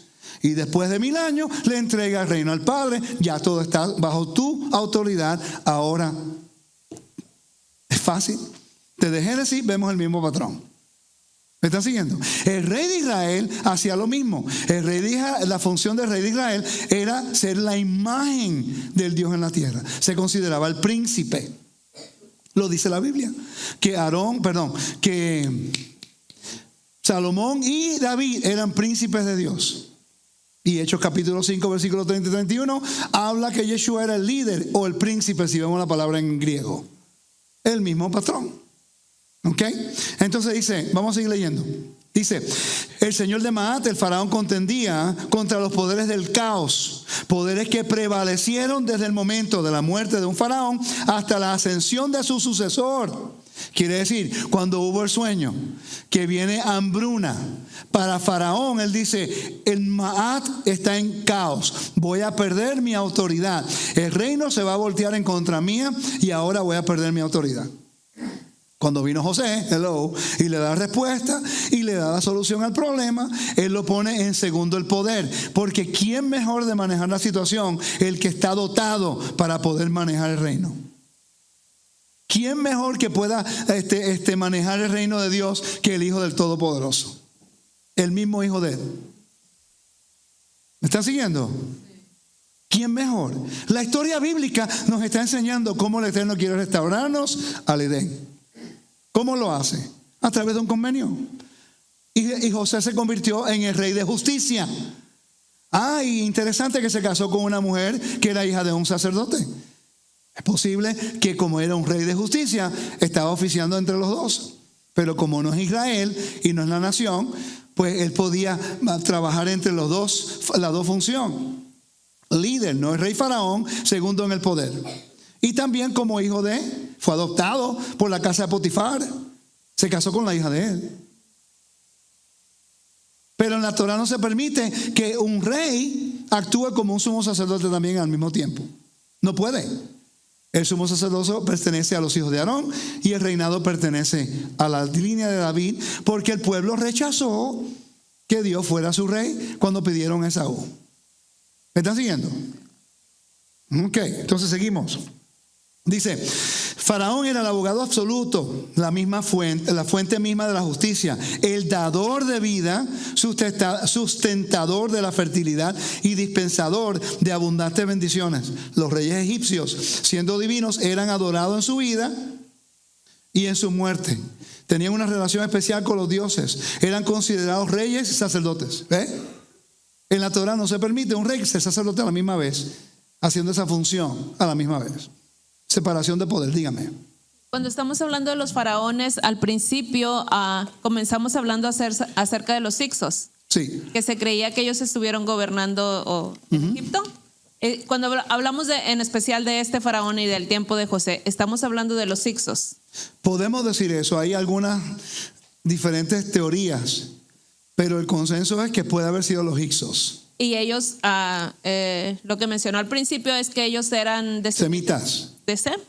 Y sí, tendrían quizás ellos algún conocimiento de lo que era, lo que conocía Noé. Es posible. Todos las antiguas, los mesopotamios tienen una historia del diluvio. Los asirios también. Todos tenían una historia del diluvio. Todas las grandes sociedades han tenido historia de un diluvio. Es posible que todos sabían eso. Por eso que en el Antiguo Medio Oriente todos los reyes, ellos se consideraban como si fueran el hijo del Dios, como era Adán. Adán se consideraba como hijo de Dios. Lo que me refiero es si eran descendientes de Sem o semitas, aún ellos se consideraban reyes y sacerdotes a la misma vez. Es posible porque en aquel mundo sí, pero la Torah lo divide. Separar el oficio diferente. La Torah establece un orden de gobierno. Es posible que los reyes eran, como en Egipto, un rey también sacerdote, como Melquisedec. Pero Melquisedec significa rey de justicia. Era un rey justo. Pero es posible que la gente hacían ofrendas también y tenían altares. Estaban haciendo lo que era una función de un sacerdote. Pero la Torah completamente lo divide. En la Torah no se acepta eso. Por eso que Yeshua es el rey ungido, pero no es el rey coronado todavía. Esa coronación ocurre en Apocalipsis capítulo 4. Eso no le quita al Mesías. Ahora él hizo la función del sumo sacerdote, como dice Hebreos capítulo 9 y el capítulo 10, esperando a la mano derecha del Padre hasta que todo sea sujeto bajo sus pies. ¿Le contesté la pregunta? ¿Sí o no? Como que, sí, bueno, no sé. Ok, pregunta. ¿Segura? Adoraban a otros dioses, los hicsos. Sí. No conocían a Elohim, el Dios de... Bueno, recuérdate que todos tenían diferentes dioses. Baal era el mismo Dios que Marduk, un nombre diferente. Tenían los mismos atributos. Taimat, el Dios del mar, era el mismo que Yam, de los cananeos. Diferente nombre. Diferentes reglas también.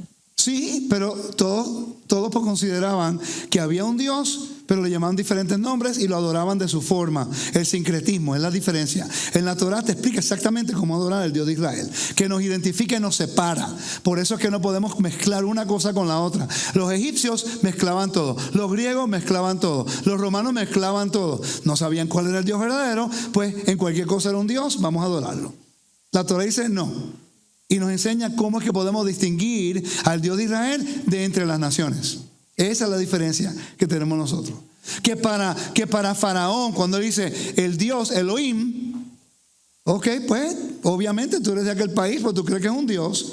Yo le llamo esto, pero tú le llamas. Pero lo interesante es que los magos de él, que sirven a los dioses de él, no pudieron interpretar el sueño. Esa es la diferencia. Que cuando el Dios de José un semita automáticamente le brinda honor, no solamente a José, pero al Dios de José también. Ahí es cuando José entra y puede establecer reformas sociales que está basada en los valores que él aprendió con Jacob, y con Abraham y con Isaac. Y ahí es donde viene la línea hasta la creación. Y obviamente, si Faraón era el centro de comercio en el antiguo mundo, el país más famoso del mundo, así como fue Estados Unidos, los valores de este país o de Egipto se hubieran mezclado entre las naciones y la fama de José también. Es posible que la influencia de un hombre semita, segundo en el poder en Egipto, con muchos de los valores que aprendió de Abraham, Isaac y Jacob, hubieran mezclado con las culturas de que fueron a buscar el pan. ¿Por qué? Porque el mundo va a imitar el país que más prospera. ¿Qué influencia ha tenido Estados Unidos los últimos 70 años? Después de la Primera y Segunda Guerra Mundial. ¿Sí o no? En México, en Puerto Rico, en Estados Unidos, en Venezuela, en todos lugares. Cuando viene algo a Estados Unidos es diferente. Hasta los maestros. Uno puede tener un maestro en su propio país, pero viene uno de afuera o lo escuchan el de afuera. ¿Me están siguiendo? Es parte del proceso. ¿Ok? Entonces, estamos aprendiendo algo nuevo hoy porque aquí hay algo que es importante y son el entronamiento. No voy a leerlo todo, pero vamos a poner este artículo un poco más tarde. Pero es interesante que lo que ocurre aquí es importante nosotros entenderlo, que es un entronamiento que le ocurre a José. ¿Con qué propósito? ¿Cuál fue la función de él recibir el poder? ¿Fue para ser famoso? ¿O fue para poder ejecutar el plan que Dios le había dado? Lo pusiera por obra, ¿no? No para ser un opresor, sino para ser un hombre de justicia. Eso es lo que define a José. Y eso es lo que define a Yeshua. A través de Yeshua, ahora nosotros tenemos lo que es vida eterna a través de él. Por la función que él hizo, él trajo justicia a las naciones. Vamos a buscar en Segunda de Reyes, capítulo 11, versículo 1 al 20. Y vamos a ver un tipo de entronamiento que ocurre con uno de los reyes de Israel. Vamos a ir allá. Segunda de Reyes, capítulo 11. Para ver, ¿cuántos de ustedes han estudiado lo que es entronamientos del antiguo Medio Oriente? Y por eso hay tanta confusión. Sí, dígame. Hermano, es bien interesante lo que usted mencionó. Hace como 2 semanas también tocó el punto de que nos hizo la pregunta de que si sabíamos los decretos, las reglas de César. Ajá. Y pues no lo sabemos. Y hoy también preguntó que si conocemos sobre Egipto, su cultura. Y no, tampoco no. Entonces es importante estudiar, es importante. Eso estaba en Hechos capítulo 17. El decreto de sí. Y eso a mí dije, bueno, tantas veces hemos leído la escritura y nunca nos habíamos hecho esa pregunta. Ajá. Si no entendemos eso, no podemos entender el tema, lo que se está hablando. Exacto. Lo mismo con Egipto. Si no entendemos lo que pasó en Egipto, es imposible entender las escrituras. No vamos a poder. Es importante el conocimiento, la palabra, la lectura. Te voy a dar un ejemplo de lo que usted está diciendo. Dejen su dedito ahí en Segunda de Reyes y yo voy a ir a Isaías capítulo 9, versículo 6. ¿Ok? En 9, capítulo 6 dice: porque un niño nos he nacido, hijo nos he dado, y el principado será sobre su hombro, y se llamará su nombre admirable, consejero, Dios fuerte, Padre eterno, príncipe de paz. ¿Cuántos títulos tiene ahí? 5. ¿Cuántos títulos se le daba a un faraón en su entronamiento? 5. En el antiguo Medio Oriente, cuando había un rey que era entronado, se le cambiaba el nombre.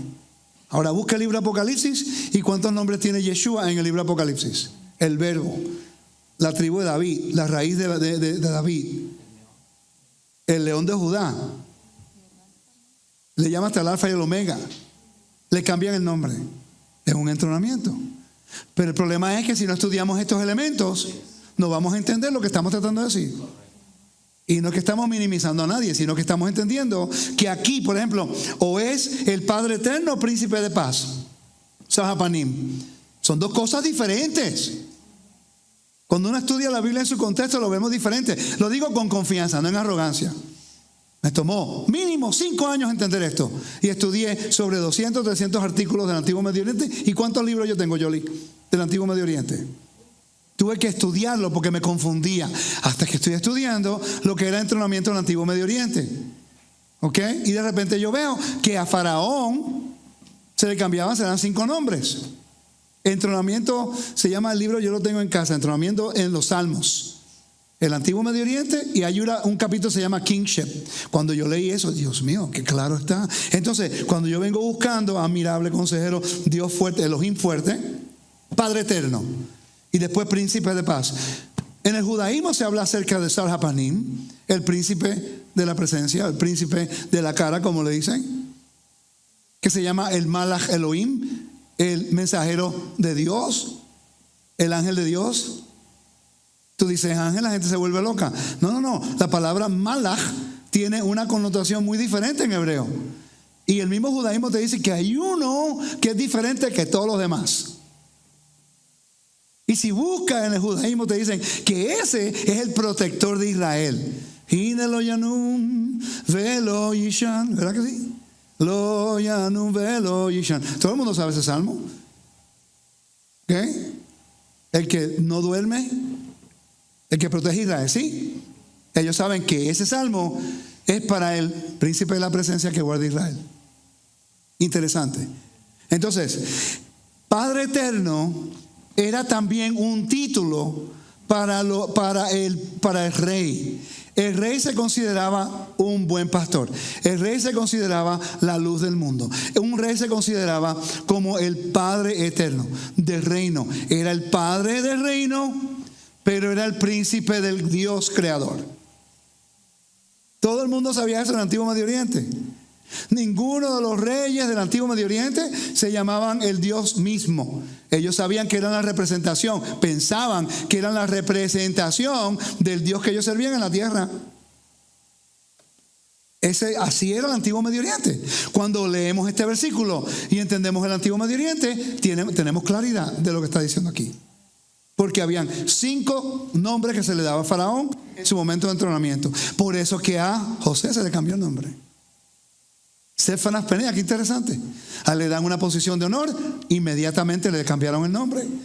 Después le dan una esposa, después le ponen un sello, le dan un anillo. Lo suben al segundo carro de Faraón, no al primero, al segundo. Y Faraón le dice, doble rodilla ahora. ¿A él le doblaron rodilla antes o después del ritual de transición y entrenamiento? Después. Hay un orden. ¿A él le dieron el nombre nuevo antes o después que fue honrado? Y no lo dejó sentarse en su trono, dijo tú. No, que no. Él lo dice en Isaías, él lo dice en tú, menos mi trono. ¿Verdad que sí? Más claro no puede ser. Como yo siempre digo, no, José representa a Jesús. José es una prefigura del Mesías, hasta que habla de lo que es el entrenamiento de José y después no queremos aceptarlo. Lanzarlo en el pozo representa la muerte, sacarlo del pozo, la resurrección, escondido entre las naciones por 2000 años, por 20 años, 2000 años. ¿Están viendo el patrón? Sí, es un patrón exacto, hasta el punto del entrenamiento. Antes que venga la gran tribulación, en el libro de Apocalipsis, Yeshua es entronado. Y después viene a salvar a los que están siendo perseguidos y en tribulación. Hello. Aleluya. El mismo patrón que vemos en la Biblia.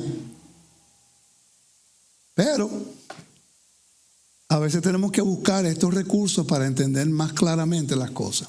Ok, vamos ahora a 2 de Reyes capítulo 11, por favor. Sí, del 1 al 20. Vean esto para que usted vea. Segunda de Reyes capítulo 11. Cuando Atalía, madre de Ocosías, vio que su hijo era muerto, se levantó y destruyó toda la descendencia real. Pero Josaba, hija del rey Joroam, hermana de Ocosías, tomó a Joás, hijo de Ocosías, y lo sacó furtivamente de entre los hijos del rey, a quienes estaban matando, y lo ocultó de Atalía, a él y a su ama, en la cámara de dormir, y en esta forma no lo mataron. Y estuvo con ella escondido en la casa de Adonai 6 años. Wow. En la casa de Adonai, ¿dónde?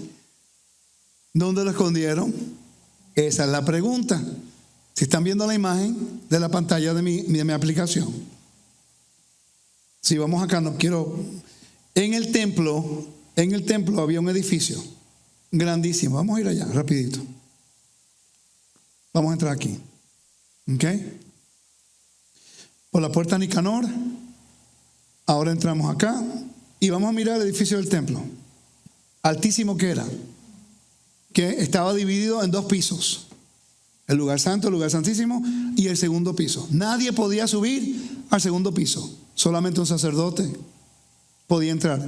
Se dice 3 años o 7 años. Vamos a ir allá. Segundo piso. Habían 4 velos.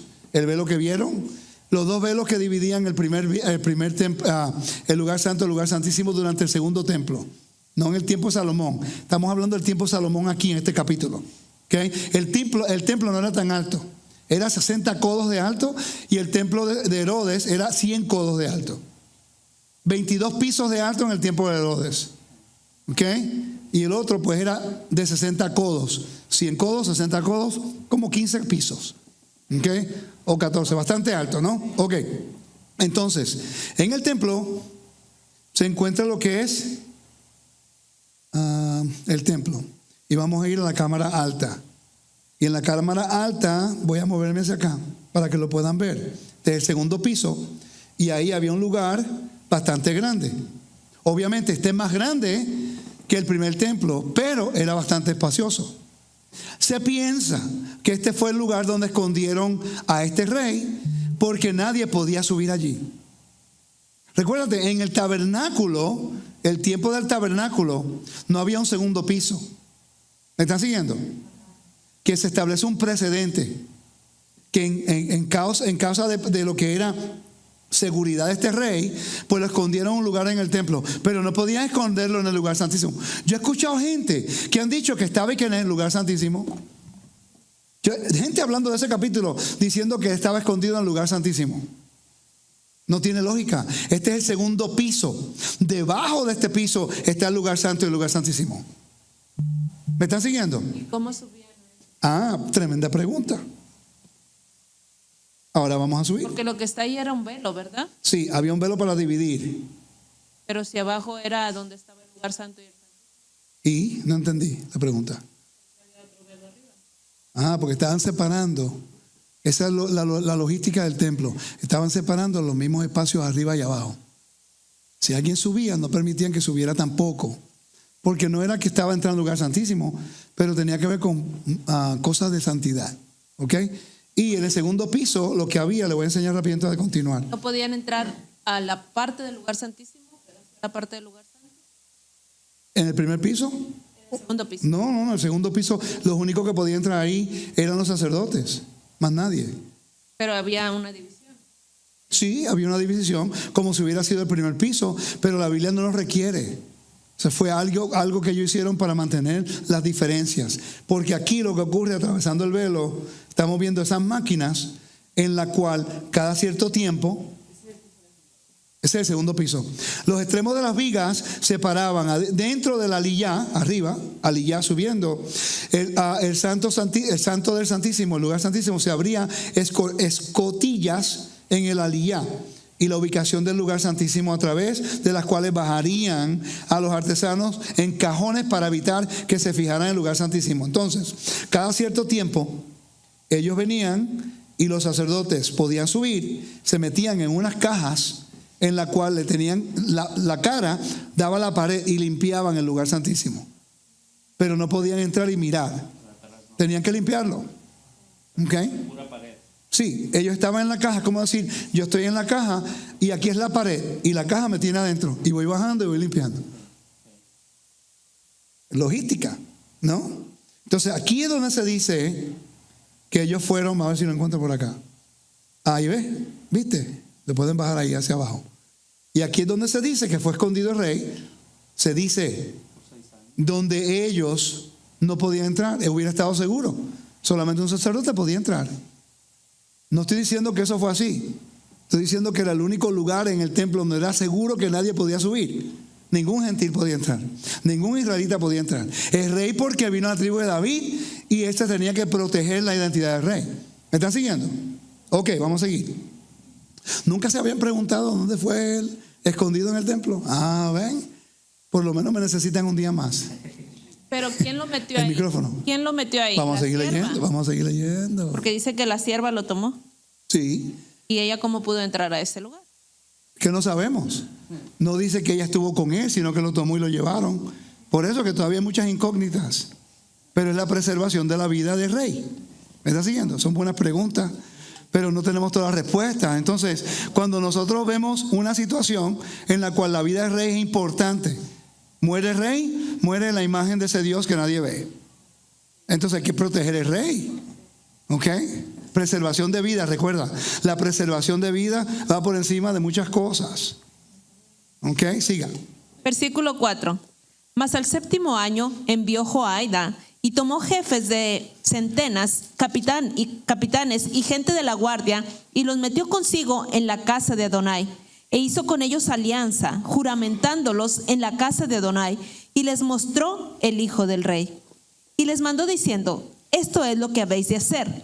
La tercera parte de vosotros tendrá la guardia de la casa del rey el día de reposo. Otra tercera parte estará en la parte de Shur, en la puerta de Shur, y la otra tercera parte a la puerta del postigio de la guardia.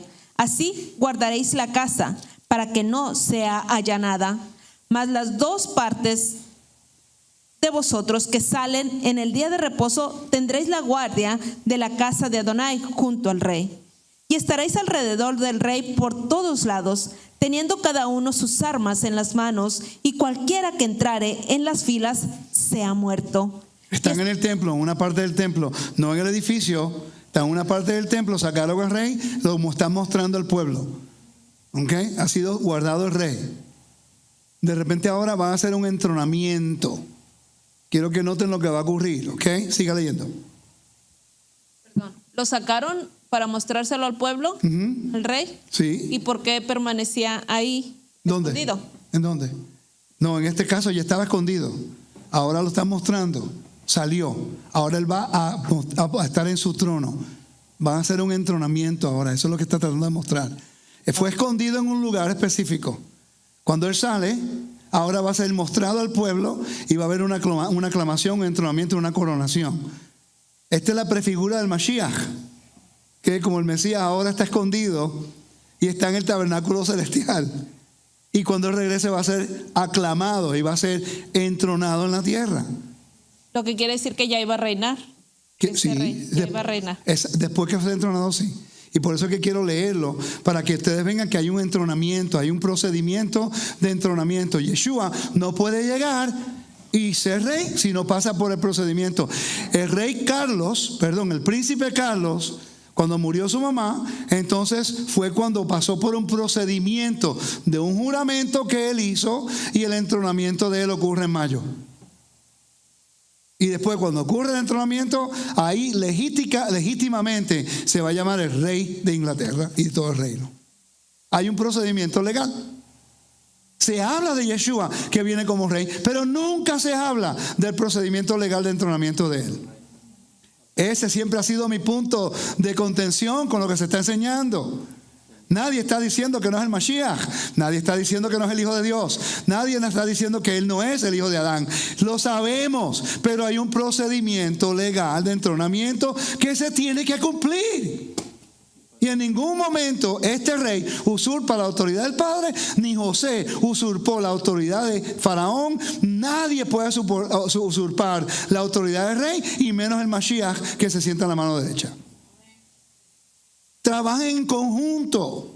Faraón y José trabajaron unánimes. Faraón le dio la autoridad, Faraón le dio el honor, Faraón le dio el nombre, Faraón le dio el anillo. Cuando le dio el anillo, ahí tiene el poder. Y todo lo que dice José, todo lo que dice, todo lo que hizo, todo lo que él decretó, es como si fuera el mismo Faraón diciendo. Si tú no escuchas a José con la autoridad que Faraón le dio, es una afrenta a la autoridad del rey, de Faraón, porque él fue que lo puso en ese poder. Ok, seguimos leyendo. Y estaréis con el rey cuando salga y cuando entre, Los jefes de centenas, pues, hicieron todo como el sacerdote Joiada les mandó, y tomando cada uno a lo suyo, esto es, los que entraban el día de reposo y los que salían el día de reposo, vinieron al sacerdote Joiada. Y el sacerdote dio a los jefes de centenas las lanzas y los escudos que habían sido del rey David, que estaban en la casa de Adonai. Y los de la guardia se pusieron en fila, teniendo cada uno sus armas en sus manos, desde el lado derecho de la casa hasta el lado izquierdo, junto al altar y el templo, en derredor del rey. Sacando luego Joiada al hijo del rey, le puso la corona y el testimonio. ¿Qué es el testimonio? Claro, no. Se llama edut. Edut. El convenio, como un pergamino. O lo que dice el libro de Apocalipsis cuando se le da a Yeshua, en el capítulo 4. Un rollito. Edut. Le da la corona y le da el edut. Testimonio se llama. En hebreo se llama edut. Vamos a ver qué significa la palabra para que pueda estar más claro acá. ¿Ok? Déjenme buscar aquí. Quiero que lo vean. ¿Cuántos de ustedes nunca habían escuchado la palabra edut? Ok, perfecto. ¿En dónde estamos? ¿En primera de qué? Segunda de Reyes. Segunda de Reyes 11.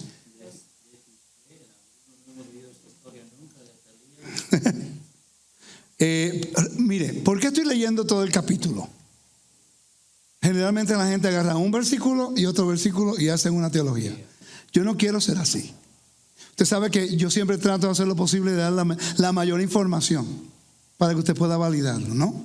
Y defino los términos. ¿Qué versículo era ese? 12. El 12.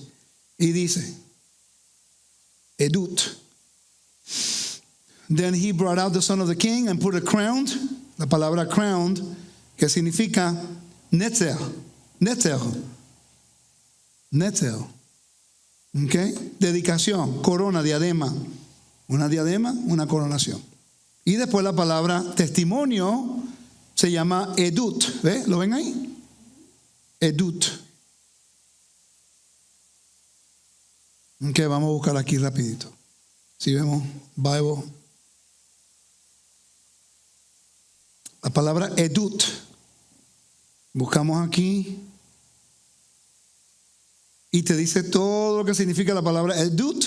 Estipulación, como un reminder o estatutos, llamado al testimonio. En el Antiguo Medio Oriente representaba diferentes cosas. Y dot, en el Antiguo Testamento se encuentra 46 veces. Se encuentra en Salmos 15 veces. ¿Okay? 9 veces en Salmo 119, 20 veces en el libro de Éxodo, 11 veces en el libro de Números. Lo que tienen que hacer es buscar cuántas veces aparece y el contexto de cómo aparece, saben lo que es. Dice, it is often referred to a non-specific laws or command from God to his people. Como unas leyes o mandamientos a su pueblo, de Dios a su pueblo. ¿Okay? Se refiere a un convenio. Quiere decir que a Dios le da el convenio. Si Yeshua va a ser nuestro rey, se le da él la corona y se le da el convenio, el edut. Interesante que el libro de Apocalipsis habla acerca de eso. No sé cuál es la palabra griega, pero es interesante que usa la misma tipología. Pero si no estudiamos lo que era entrenamiento, no lo vamos a ver. ¿Ok? Hay unos pasos muy importantes en un entrenamiento. Está la coronación, está el edut que le tienen que dar, está la aclamación. Todas esas cosas son importantes. Son 5 pasos y no recuerdo ahora mismo cuáles todos los 5 pasos. Y dice, y versículo 6, y delante del trono había como un mar de vidrio. A ver, ¿dónde estoy buscando? Un ser viviente y los 4 seres vivientes, santo. El rollo del cordero, mira. Y vi en la mano derecha, el capítulo 5, del que estaba sentado en el trono, un libro escrito por dentro y por fuera, sellado con 7 sellos. Y ese sello se lo dan a Yeshua. ¿Ok? Entrenamiento. La gente me argumenta, no, eso no es entrenamiento. ¿Has estudiado entrenamiento? No. ¿Cómo lo vas a saber? Vamos a buscar la información. Vamos a continuar segunda Reyes, por favor. Perdón, en esta historia, Atalía era la madre de Ocosías. y ella mató a todos los hijos de su hijo para quedarse ella o él. Atalía es Sí, para quedarse ella esa es una hija de su madre, ¿eh? como gobernante y gobernó los 7 años. Ajá. Sí, Los 7 años que estuvo escondido el hijo de Exacto. Oseas. corrupción. Sí, pero siga, se pone más interesante. Versículo 12, segunda parte dice, Ajá. y le hicieron rey ungiéndole y batiendo las manos dijeron, viva el rey. Ok, batiendo las manos, la aclamación. ¡Viva el rey! Eso tiene que ocurrir con Yeshua. Y es- Cuando Yeshua entró a la ciudad, ¿qué pasaron? No lo aclamaron, no le pusieron una corona, y eso no le pusieron una corona como si fuera el rey de los judíos. estaba sucediendo adentro del ¿De qué? templo. No, no dentro del templo. Era en la ciudad de Jerusalén, pero no dentro del templo, con lo del Mesías. Lo interesante es, por cierto, encontré información nueva, arqueológica, que nunca había visto, que voy a tener que ahora adaptar un poquito dónde fue que llevaron a enjuiciar a Yeshua. Compré un libro de una información que me dijeron en Israel en agosto. Me puse a buscar y la persona tenía razón y tenemos la evidencia más o menos donde estaba Pilato. Yo pensaba que era el pretorio en el Antonia. Es posible que sea ahí, pero ahora hay evidencia arqueológica que apunta que es posible que llevaron a él al pretorio, que era el Antonia, pero también el palacio de Herodes, que en ese tiempo estaba viviendo también Pilato. Y tenemos la evidencia arqueológica. Yo cuando regrese en febrero, estoy leyendo el libro, lo voy a leer y terminarlo y voy a ir a ese lugar a seguir buscando. Y si la evidencia apunta allá y hay un 50, un 60% que fue ese lugar, yo adapto mi posición. Ahora, lo interesante es que lo que se encuentra en el Antonia con los juegos del rey, también se encontraba en el palacio de Pilato, porque encontraron el lugar donde los soldados estaban, porque era un juego romano. Quiere decir que el mismo evento ocurrió, solamente en un lugar diferente. Que no queda muy lejos. ¿Ok? Es interesante. Ahora, estoy buscando y verificando. Si la evidencia apunta allá, yo digo, mira, aquí hay otra posibilidad. Y yo me adapto con la información. Porque lo importante es que Él murió y resucitó. No lo vamos a poner ahora a discutir y a dialogar, que no, fue aquí o fue acá o fue allá. No, tú estás mal y yo estoy bien. No. Resucitó, amén, gloria a Dios. Lo demás, vamos a seguir buscando información para seguir validando. ¿Me están conmigo? Ok, seguimos, vamos a seguir. Versículo 13. Me quedan 10 minutos. Oyendo Atalía el estruendo del pueblo que corría, entró al pueblo en el templo de Adonai. Y cuando miró, he aquí que el rey estaba junto a la columna, conforme a la costumbre. Wow. Sí. La columna conforme a la costumbre. ¿Dónde es eso? Iba a preguntar eso. Ese era el lugar donde el rey se sentaba. Él no se sentaba en el lugar santo ni en el lugar santísimo. Era el lugar en el área de Israel. ¿No lo puede encontrar en su app? Sí, seguro que se puede encontrar en la. ¿Cómo no? O sea, ese era, para cuando se tronaba un rey, ese era el lugar donde se Estamos en los atrios de las mujeres ahora mismo. Y vamos a entrar por el Nicanor. Cuando entramos al Nicanor, nosotros, mi maestro y yo, pensamos que la columna estaba aquí. Y se dice y se piensa que un rey de Israel se sentaba al norte del altar, donde están viendo allí, en el área de Israel, no en el área de los sacerdotes. Eso es muy importante. No tenían que verlo, todo el mundo sabía. No podían entrar ahí. Pero él tenía que pasar por allí, porque él no podía entrar por ese edificio, solamente los sacerdotes podían entrar allá. Él no podía entrar por este edificio tampoco. Él tenía que pasearse por el mismo lugar donde todo Israel entraba, que era por aquí. Todo el mundo lo hubiera visto. ¿Me están viendo? Entonces aquí te da un pedacito de información que generalmente no se habla porque no estudiamos el templo y no tenemos. Herodes nunca se sentó en ese lugar. Nunca. Porque él no era hijo de David.